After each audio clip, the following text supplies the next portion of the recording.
Good morning, dear guests, Your Excellencies, ladies and gentlemen. Thank you very much for joining us today. I am really excited about this forum and its possible outcomes, particularly given the fact that this is for the first time ever that we are hosting the forum of this kind in the Parliament of Georgia.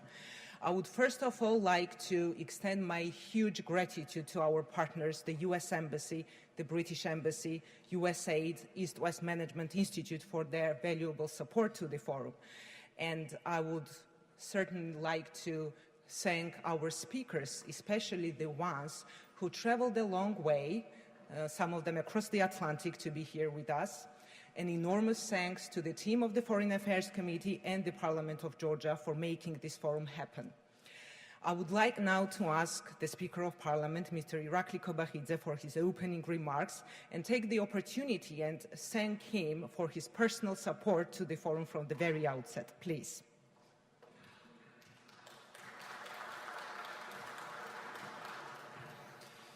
Dear ladies and gentlemen, welcome to the Parliament. We just today a very important discussion on strategic communications in a fledgling democracy such as Georgia. The timing for such discussion is really crucial. With transition to the true parliamentary democracy, Georgia needs a new perspective on how to engage citizens in debates about the future of the nation, and also how to communicate its aims, values, and aspirations to both friends and foes abroad. Therefore, I would like to thank the Committee on Foreign Relations of the Parliament and our partners, embassies of the United States and of the United Kingdom, for capturing the zeitgeist and bringing us all together to share our views for advancing our common cause. Working out an effective system for strategic communication is a hard task even for established countries, especially democracies where information, knowledge, and opinions are exchanged freely and formed in an open debate. For Georgia, the challenge is twofold. We are working on Stratcom while simultaneously conducting fundamental reforms and resisting foreign pressures against our sovereignty and territorial integrity. There is plenty of room for improvement for Georgia's strategic communication system. Let me underline how much we appreciate and rely on the contribution of our strategic partners, the United States and the European Union. And yet we have to do our best to make the system work without compromising our national interests or domestic values. These efforts are essential for the success of Georgia's prospects of European integration, namely for the fulfillment of our obligations under the association agreement with the European Union. In the last few years, Georgia made significant strides toward genuine democratization, from protecting private property to establishing the rule of law in the penitentiary system. The reforms have been truly impressive and internationally recognized. Adoption of the new version of the Constitution this year inaugurated the full transition from an uncertain post-Soviet reality to a much more solid democratic legal system. The new Constitution establishes a much more balanced and stable relationship between the branches of power and eradicates prospects for the return of authoritarianism. And yet, we are facing the reality that success in democratization and better governance in itself is not sufficient for communicating effectively with domestic and international audiences about the challenges facing our nation and the efforts for overcoming them.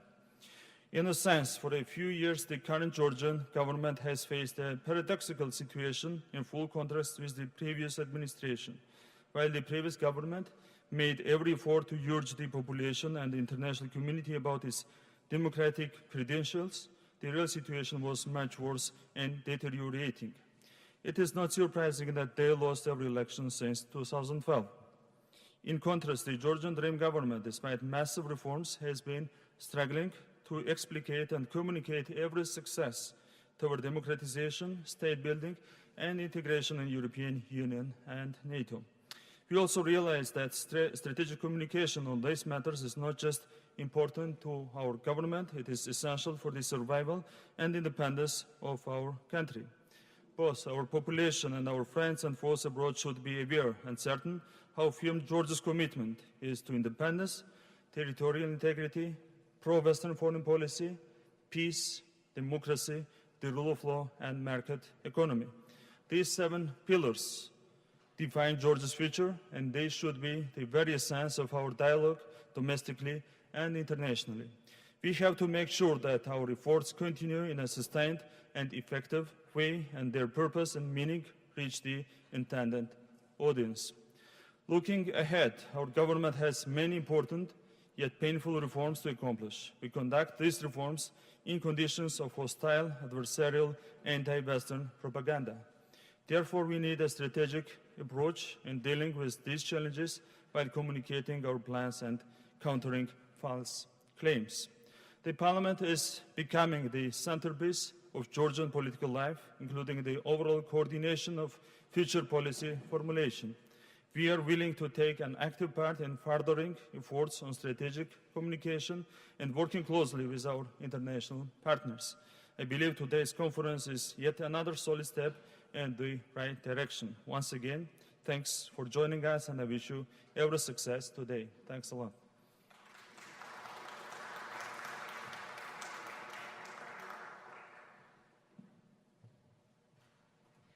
Thank you, Mr. Speaker, for your encouraging remarks and wishing us good luck for the upcoming discussions. I believe we can turn this dialogue into a truly meaningful and productive initiative that drives change. So at the start of the forum, I would like to pose 3 questions, which I hope will stimulate further discussions for the rest of the day. First question is, why does communication matter and why it matters for Georgia? The second question is, why does Parliament need to be involved in strategic communications and what is its specific role?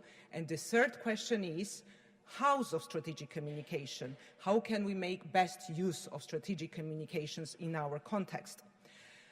These are the 3 questions that I hope we will continue debates on, but here are some of my thoughts on each of the questions that I've mentioned. So here it is the first, why does strategic communication matter? I believe that Georgia has a very good story to tell that are driven by our achievements domestically and internationally. The question is how we communicate the message both internally to our public and externally to our partners in a coordinated, consistent, rapid and effective way, using the whole of government approach and through involving multiple national stakeholders. Therefore, it is critical to link our foreign policy priorities with our domestic agenda.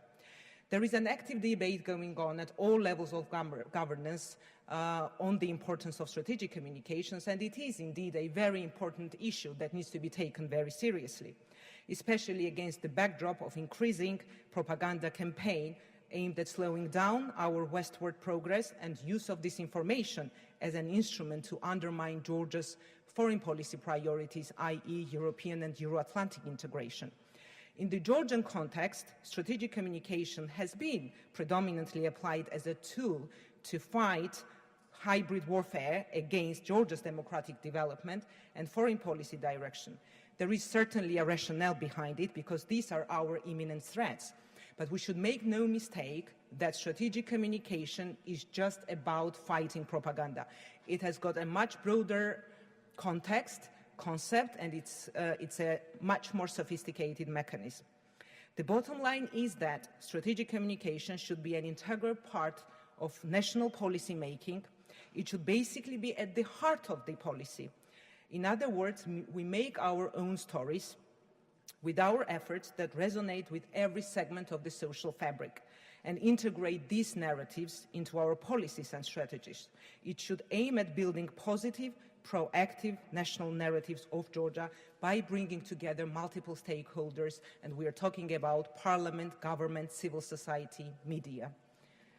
The second question, which is why does Parliament need to be involved in this process, and what is its specific role? Georgia is a fully parliamentary republic, and we should make the full use of our oversight and scrutiny instruments. Given its wide mandate, the role of the Parliament in the multi-stakeholder strategic communication should become central to the discussion. Communicating robust, and solid messages to the public and across the government is critical to maintain faith and ensure sustainability of Georgia's progress. I'm encouraged to see extensive efforts of the executive branch with the support of our strategic partners to build strategic communication system. But involvement of the Parliament will significantly enhance overall efforts and improve the outcomes through the oversight of the executive branch, direct engagement of parliamentarians with their respective constituencies, and partner relations with civil society.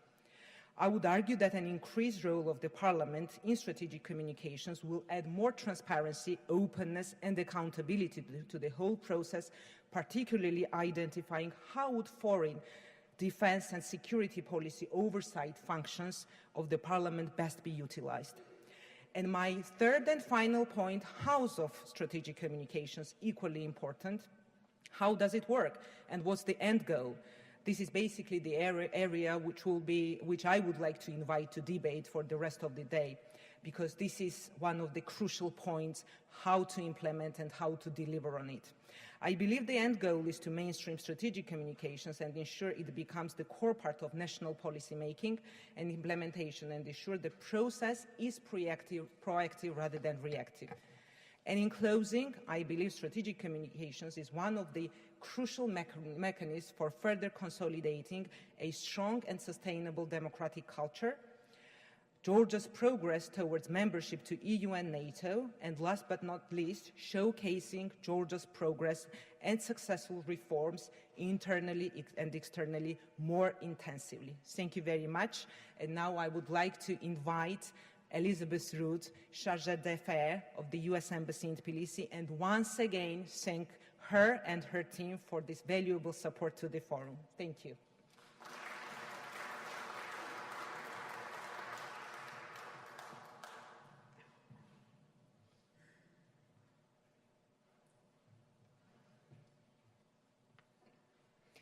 Good morning.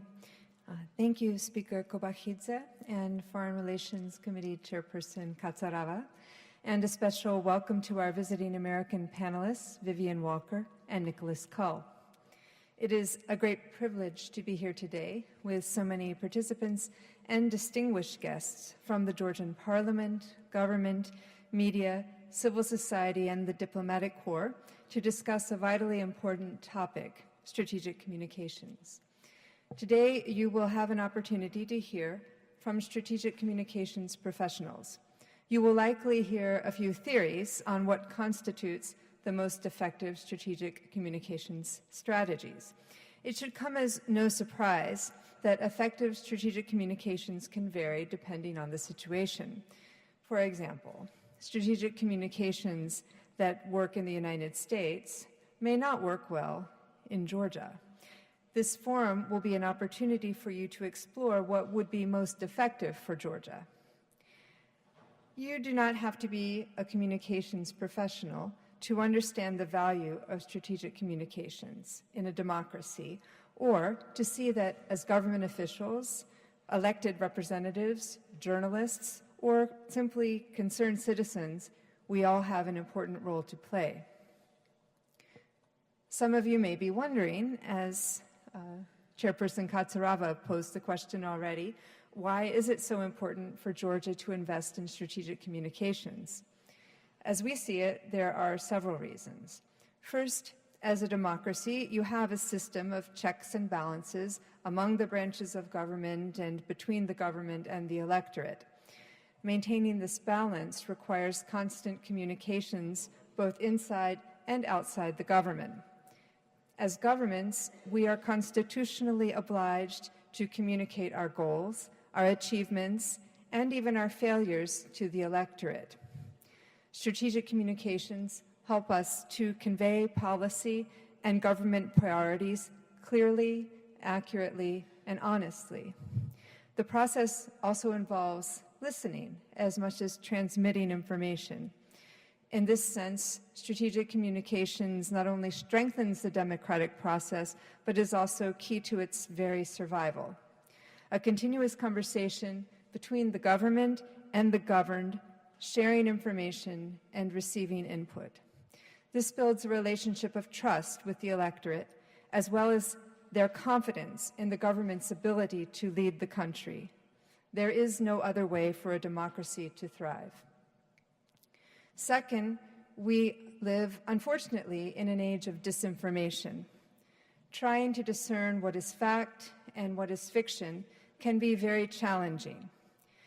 In this environment, it is necessary for the government to speak with one clear voice on the most important issues. That is not to say that we all have to agree all of the time. A well-functioning democracy comprises many, often very many, opposing voices. But on Georgia's most pressing issues, economic growth and development, integration with Western institutions, and NATO membership, it is crucial to speak with one united voice. Effective strategic communications within the government can ensure that the government conveys policies competently and consistently. Finally, strategic communications can ensure that a national strategy is comprehensive, and that will require support at the highest levels that is shared broadly across the branches of government. This whole-of-government approach means removing what we in the United States call stovepiping, that is, a reluctance to share information among institutions working on the same issues, and blinders that prevent you from seeing how you can reach across political aisles to promote a common narrative.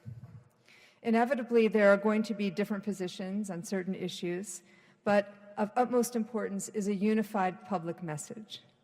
At the end of the day, we all want Georgia to succeed, and a public that is equipped with timely, accurate information is empowered to choose the best path forward. I recognize that this can be very difficult. I know that this has been a challenge in recent years in Georgia, and it is a challenge in the United States as well. However, even more worrisome is the threat to a nation without effective strategic communications. Quite simply, if you do not tell your own story, someone else will tell it for you. So I commend the Georgian government's efforts to make strategic communications a priority and to develop an effective strategic communications infrastructure to increase public support for Georgians' Western and NATO aspirations. This forum today promotes the whole-of-government approach that is necessary to combat the threat of propaganda from external sources and to cement Georgia's Western trajectory. There are two suggestions that I would like to share before closing. First, I must not fail to mention the role of an independent media, the fourth pillar of democracy. There is no democracy without a free media, and any strategic communications framework relies heavily on the strength and the vibrancy of a free and independent press. The media plays a valuable role in maintaining the democratic system of checks and balances and in keeping the electorate informed. It is important, therefore, for the government to cultivate and maintain a productive relationship with the media. Second, I mentioned that a communications strategy can vary from place to place. Georgia is a culturally rich and diverse nation. That is one of Georgia's strengths. And this diversity can play a central role in the development of your strategic communications policy. This could be an important element of your conversations today. Some of the groups most vulnerable to disinformation live in rural, ethnic minority communities. These constituents cannot be forgotten or discounted. Georgia's success as a Western democracy depends on all of its citizens feeling enfranchised and informed. Ethnic minority populations play a crucial role in combating propaganda and must have access to the information that they need and to the messages that they understand that resonate with their communities. This is particularly important for you, parliamentarians, to consider as each one of you communicates with your constituents. Each one of you, as an elected representative, is a powerful agent of strategic communications, both by listening to your constituents and by conveying information to them. You may also be wondering why the United States is interested in ensuring that Georgia has an effective strategic communications policy. It is because Georgia is among our most important strategic partners, and your success as a democracy contributes not just to the peace and security of the region, but to the peace and stability of the world. As Assistant Secretary of State Wes Mitchell put it recently when he was here in Tbilisi, Georgia's success as a model democracy and as a westward-facing strategic partner continues to disprove Russia's belief that these aspirations will fade in countries in this region. Georgians have continually chosen a path towards the West, and your job in developing a successful strategic communications apparatus is to ensure that the public hears and understands the truth about these decisions. I want to thank our host today for organizing this forum and allowing all stakeholders to take part in the discussions. The United States supports the Georgian government's efforts in strategic communications, and we look forward to continuing to partner with you in this very important endeavor. Thank you.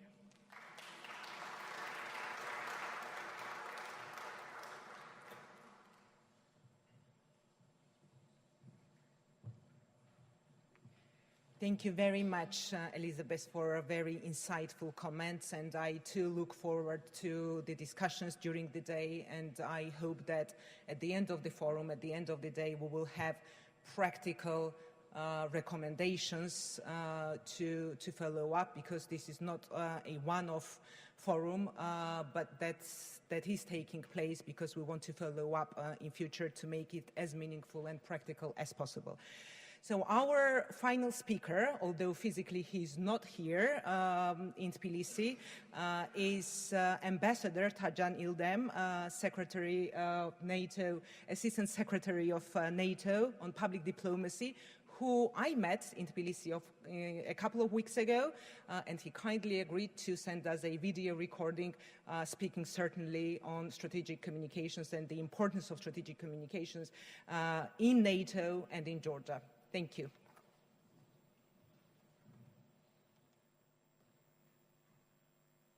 It is such a distinct pleasure for me to address the participants of the Strategic Communications Forum via this video message after 2 weeks of my visit to beautiful Tbilisi.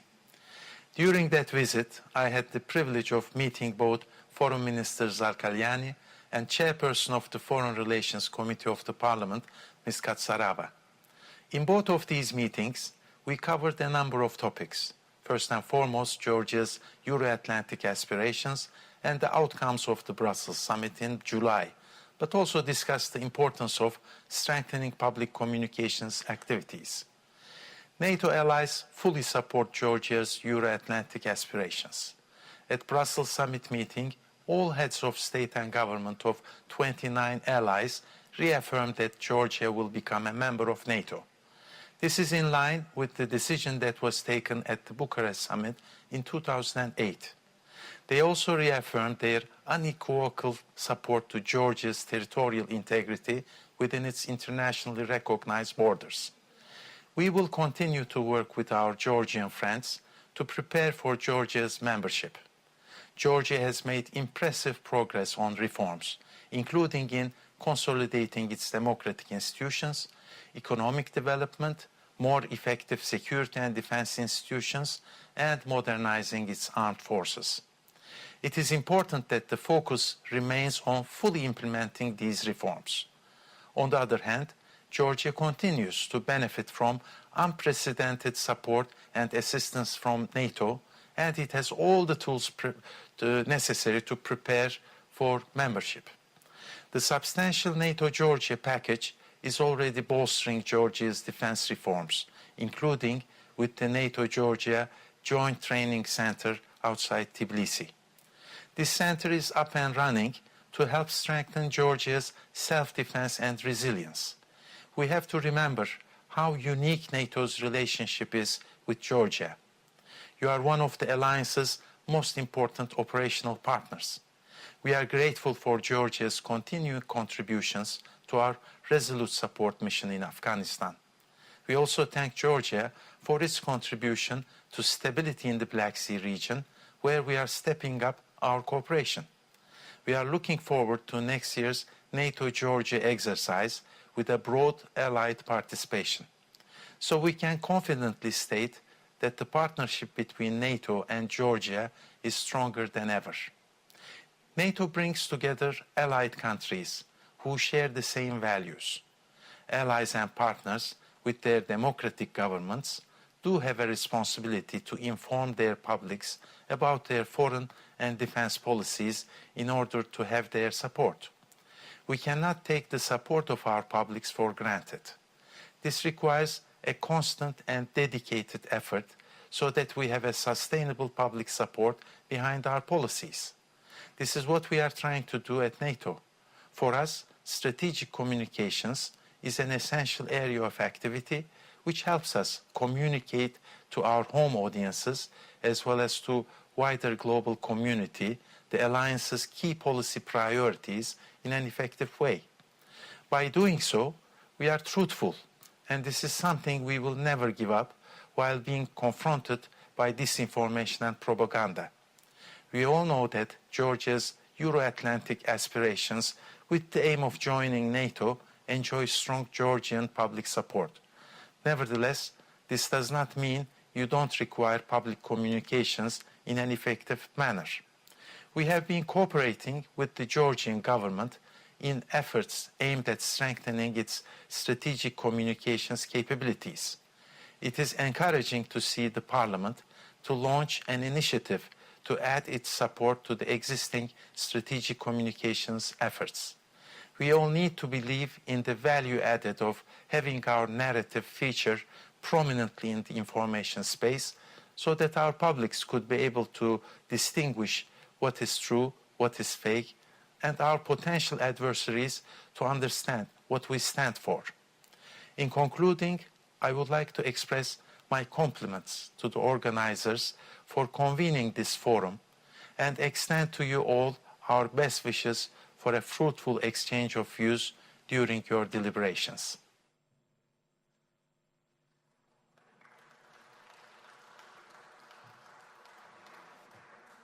Dear guests, once again, thank you very much, and speakers of the opening panel, thanks again. We will break up for 30 minutes for coffee break, and we will come back for the panel 1 on strategic communications, key objectives and targets in the context of complex information environment. Let me quickly tell you who the panel speakers are. Mr. Jeff Renaud, Acting Deputy Chief of Mission, U.S. Embassy in Georgia, will be moderating this panel. And the panelists will be Ms. Vivian Walker, Faculty Fellow at the U.S. Center on Public Diplomacy, Ms. Tamar Chugashvili, First Vice Speaker of the Parliament, Mr. David Dondua, Deputy Minister of Foreign Affairs of Georgia, His Excellency Justin Mackenzie-Smith, British Ambassador to Georgia, and Ms. Tamar Karosanidze, East-West Management Institute Chief of Party. Once again, thank you very much and wish all of you fruitful discussions.